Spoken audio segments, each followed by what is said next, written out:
got the email the other day about the small groups. Yes. And I was wondering if you could answer a few questions for me. Sure. First, can you tell me the importance of small groups? Well, small groups are a pretty big deal, Dina. Thank you for your interest right away. Probably the biggest thing about small groups is that it'll help us close our back door. This is what I mean. Say you've been coming to church here for a while, but you haven't really connected with anybody.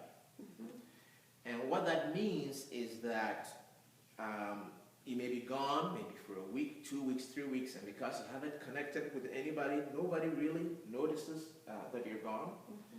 And so it becomes rather easy to fall out of the worship of, out of the habit of worship, or out of relationship with your brothers and sisters here, or even out of worship altogether. To be in a small group then puts you in relationship with other people, so that it's not just a pastor or maybe just your shepherd, but these 6 or 7 or 8 or 10 people who all of a sudden will miss you and will reach out to you. And when our relationships are stronger, the church is stronger and we can do more. So that's why we're doing small groups. Okay, so say I was interested in a small group. When and where are these taking places? Well, the small groups right now are meeting in homes. All of them are meeting in homes. Although I think a group could meet here at church, but I think home is better. That's the first thing. For right now, there's a group meeting on Sunday night. There's a group meeting on Tuesday morning. There is a group meeting on Tuesday night, and then 2 groups are meeting on Wednesday nights. There's a group on Thursday nights. All of those options are on our website, also the parlor. So again, these are small groups, so we don't want 60 people in one group. Right, okay. We want to keep them small enough so that deep relationships can develop. So there's some in the morning and some in the evening. Right. Just because I'm worried about schedule, how long do those last? The groups last about 100 and, hold on. 100. Not 100. It's about an hour and a half. Okay. An hour and a half for each group meeting. It may creep up to an hour and 45 minutes, maybe 2 hours max, but it's not a 1 hour meeting. It'll be rushed if it's a 1 hour meeting. So it's more towards an hour and a half, maybe an hour and 3/4. And in these groups, what are we studying? For now, this is important to remember, for now, all the groups are sermon-based. Okay. And what that means is that when you come to worship, you have a sermon insert. And part of the sermon insert will be the guide for the message for that day. The other side of it will be additional questions, additional thoughts about the same topic. Okay. But the passages will be different. So in worship, I might use maybe 1 or 2 passages about, say, the topic is anger.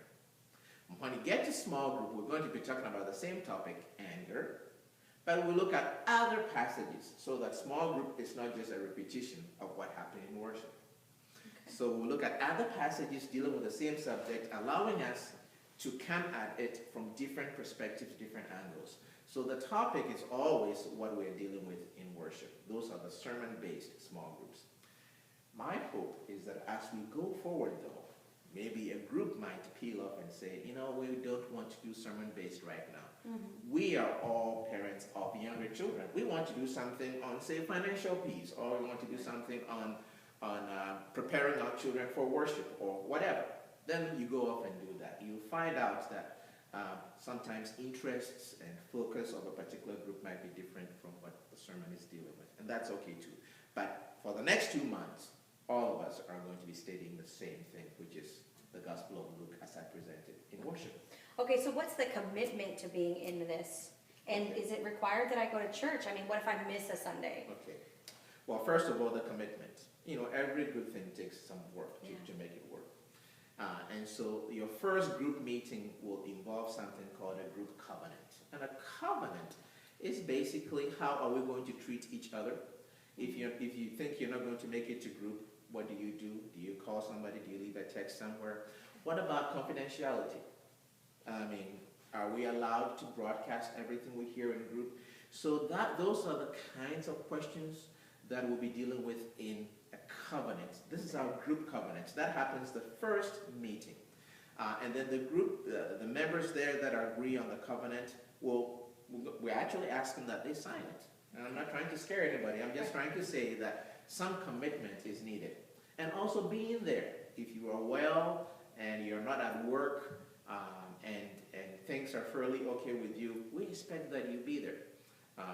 Rather than just wondering, gee, I don't feel like going today or whatever.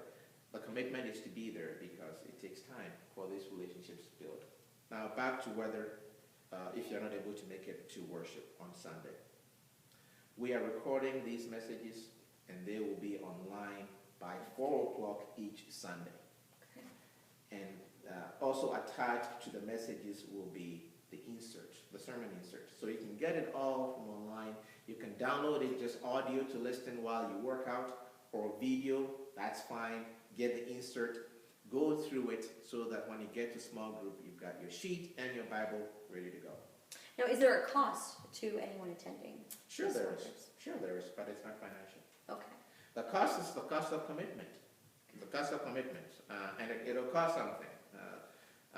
Some of us will be changing our habits, times we do certain things. So I think that is kind of a cost. Yeah. But it doesn't involve money per se, but the cost of commitment that, hey, I'm going to travel with these people for 2 months. I'm going to do my best to get there, put some energy into this and see where this goes. Okay, now I have 2 gentlemen that I take care of. My sister has a son that she takes care of. What about child care? Okay. Is there any care provided for this? The child care is left up to the groups to manage and the individuals to manage. And that will play out in different ways in different groups. Say you are in a group that has mostly children that are nursery age and below, maybe 3 and under. You might agree together as a group to provide collective child care at a different location so that everybody is dropping off their children there and then coming over to another location for group work. And when you're done, you go pick up your kids. Okay. Another group might say, well, the layout of our house is such that we think we can host all the children in one area of the house and the adults can meet at another area of the house, and we are fairly certain that kids are not going to be running back and forth. The issue is when you have a 7-year-old or a 10-year-old coming from the children's area to the adult area, just when somebody is saying something important. Right. They overhear it, and that destroys the whole confidentiality piece. So, but those are some of the thoughts that we've come up with regarding childcare. Okay, say I'm interested in a group. How do I sign up for it? Okay, right now there are several ways you can sign up for a group. In the parlor, there are signboards that you can sign up on. You can also sign up online through the SOAR. You can sign up for it, and I will be sending a link to the congregation through the SOAR and on our website where you can sign up. Okay, say I get in a group and I'm not feeling really super comfortable with that group. Am I committed to that group? Like, am I stuck there once I've said this is a group I want to go to? Okay. No, you're not stuck. We really don't want anybody to feel stuck. Small groups will never work if people feel stuck. I want it to be something where I can't wait to get there, right. Not I'm stuck there. All right. So the first 3 weeks, really, I expect it to be time when people are bouncing back and forth between several groups, testing different groups out to find out if they really want to be part of that group. After 3 weeks, what I hope will happen is that people will settle with one group for this 2-month commitment. It's not forever, it's just 2 months. And sometimes relationship takes a while to develop. So it's just 2 months. So you settle there for 2 months and work it out. After the 2 months, there will be a group evaluation. Your group and any other group will sit down and they'll fill a form out, and each member of that group, including the leader and the host, will decide where they are, what their plans are, how they felt about the group, and what they intend to do. So if I'm in a group, I'm going to be deciding whether I'm coming back to the group or not. Am I going to test out another group? Go check out another group that meets at a different time. Maybe things have changed in my life. I'm going to check out the Tuesday night group. Okay. Or, well, I'm gonna step out of group life for a while. Taking classes, or my child is sick or whatever. I'm going to step out for a while. But that decision will be made at the end of 2 months, very clearly. so that it doesn't get weird. I've been in groups where the group is dying, it's not healthy, and we just kind of hang on, and I don't want to hurt your feelings, you don't want to hurt my feelings, and it's awkward. This way we have an evaluation time at the end of 2 months. It's very clear what everybody is doing, and we move on. Awesome. And what about couples? Are they encouraged to go to the same group, or like are they required to go to the same group? Like how does that kind of work? It depends on your schedule and what you're doing.